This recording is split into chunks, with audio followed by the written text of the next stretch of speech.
collapses into a black hole.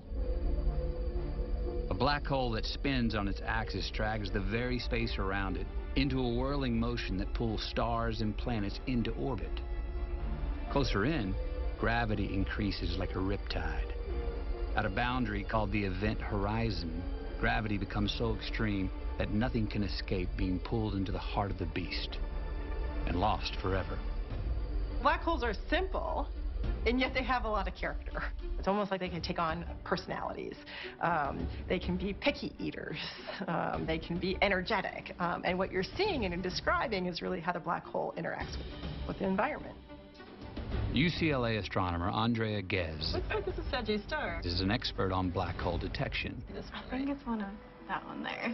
She played a key role investigating what had long been a scientific hunch, that a huge black hole lives at the center of the Milky Way. It's looking good.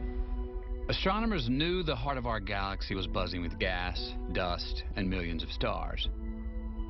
Some powerful force appeared to be driving this hubbub. Could it be a black hole? Ground telescopes just couldn't produce sharp images of the region. Then a technique called adaptive optics vastly improved the view. So this is what looks like before you use any advanced technology. It's a blurry mess, and now you can see the individual stars with adaptive optics turned on.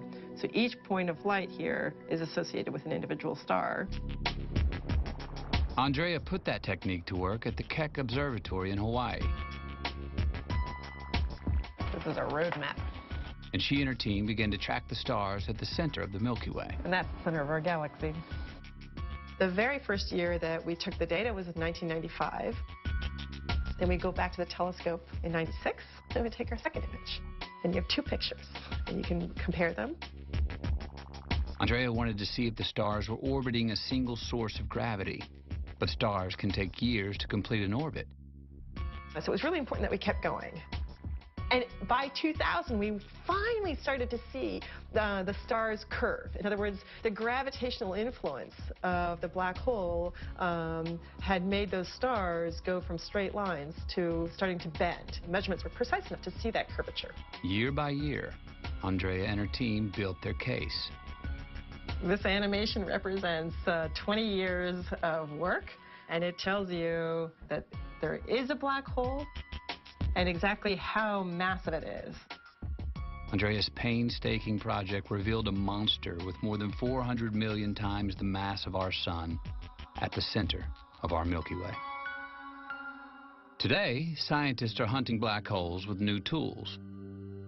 Caltech astrophysicist Fiona Harrison scans the skies with NuSTAR, a telescope that looks at the universe in high-energy X-rays.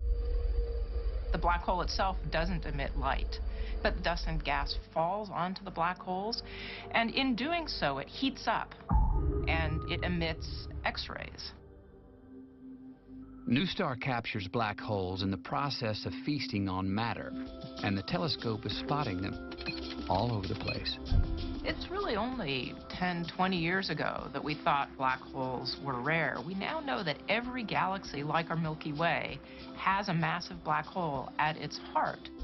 So rather than just being curiosities, they're actually fundamentally important to why the universe is the way it is. So, is the Earth at risk of getting swallowed by a black hole? Even though we have black holes sprinkled throughout the galaxy, we're in absolutely no danger. It's a common misconception that black holes might suck the Earth. Well, there's no sucking going on. It's just normal gravity. It's just when you get very close to it that there's a region from which light can't even escape, and Earth is not going to do that.